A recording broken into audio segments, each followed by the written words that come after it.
Alright, so I just wanted to go over the content area really quick and kind of give you a quick rundown on some of the features and functionalities that you'll see here. This is your content area. This is where really the page's content lies. So you can see here it's just filled with a bunch of lorem ipsum text, some dummy text there. And I just kind of want to give you kind of a top-down rundown of what you're looking at here.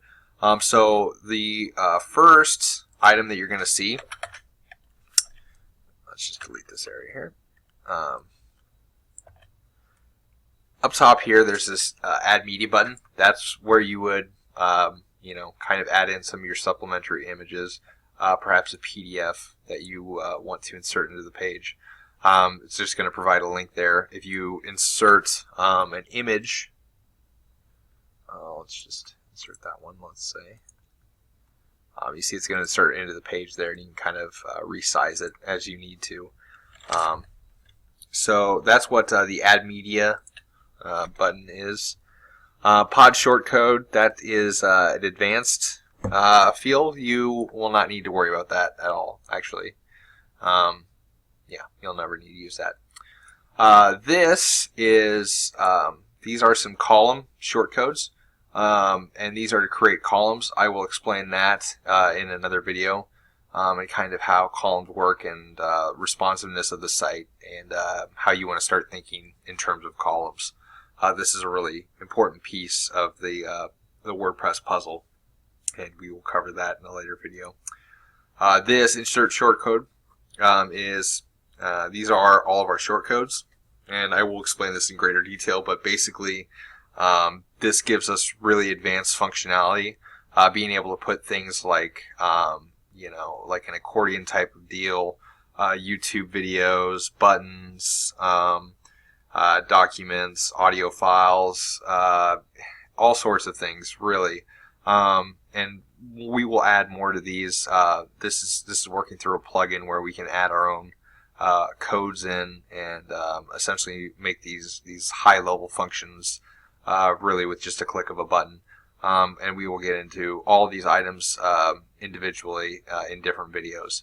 So that's where you'll go to find your shortcode library. Up here, you've got kind of what you would normally see in like a Word type document. These menu items here that you can go through.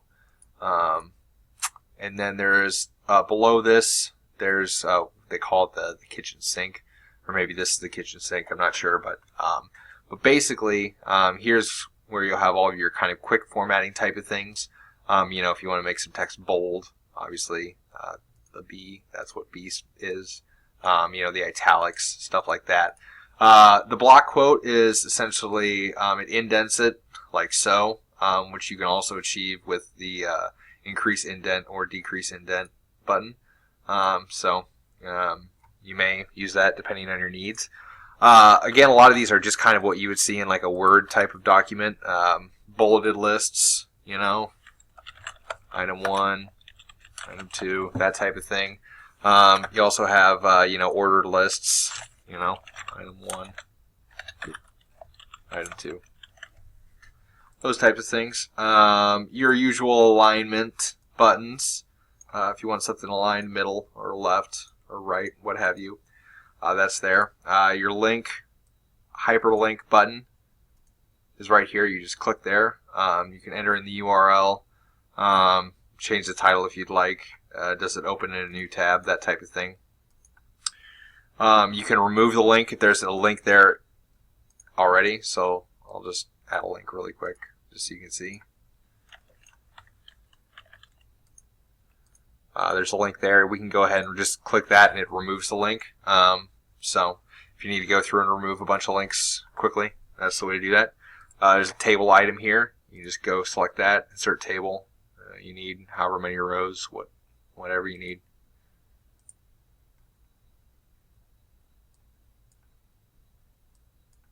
Here's your table. What we got here? Full screen editor mode. Just it's called distraction free mode, I guess.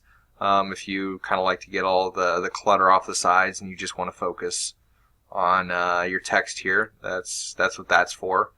Undo button. and redo button, pretty self-explanatory, I think. Just, undo any of the changes you made or redo. I'll talk about revisions here in another video. Toolbar toggle, you might originally see it like this. If you just click this, it opens up basically another level. That's where you can change kind of some of the styling. Perhaps this is some heading text. That would be, I guess, a bit absurd. So you can kind of do that there. There's your justify tag, strike through for whatever reason you would need that.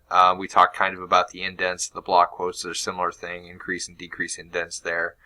Here's a really cool function. So let's say you're copying and pasting something, but you don't want to take the styling in. You'll want to paste that as plain text. Basically, it's going to bring you up this notification that anything that you paste, it's going to strip out all the styling and all the formatting that they have on that. You can also, if you paste it in something that has a little bit of a different formatting than what you have, you can just select that and clear the formatting on it. Special characters, if you belong to some sort of Greek organization or something like that, and you need to find some Greek lettering, that's where you would find that, as well as some other special characters. You can assert a read more tag. Basically what that's going to do is hide anything below that, and then you'd have to click to kind of read more. There are better ways to do that, but basically, let's see it play here. I guess maybe it didn't work. Well, we're not going to use that read more. I don't think the native read more works as well as what we can do through the shortcodes, so I actually might totally remove that. So ignore that for now. Emoticons, yikes. I need to delete that as well. Don't ever use those. In fact, I didn't even know that was there. Text color, this is where you can enter in your text colors. All have these kind of restricted down to the ones that you need to use. In the meantime, when you're entering in custom text colors, that's where you do it here. I'll give you guys the hex codes, so our primary blue type of deal, or the off blue. Maybe you want that. You can just enter it in there, and then it's always available. You just kind of select it like that. So that's what that is. Keyboard shortcuts. If you have any questions about that, those are really handy. Obviously, the more shortcuts you learn, the better. You'll be quicker at it. So that is basically the content editing area. And you'll see down here just a little extra, a few things. The word count here, and you'll see when the draft was saved. That type of stuff. But that's the quick and dirty on the content editor area. Really quick here, there's this visual tab and this text tab. The text tab is going to show you basically like the raw code essentially of what that looks like. So if you're a little bit more advanced with HTML and comfortable with that, there's that there. But then you can just kind of switch over to the visual tab where probably most of you will be doing your work. So that's the content editor, and that's how that works.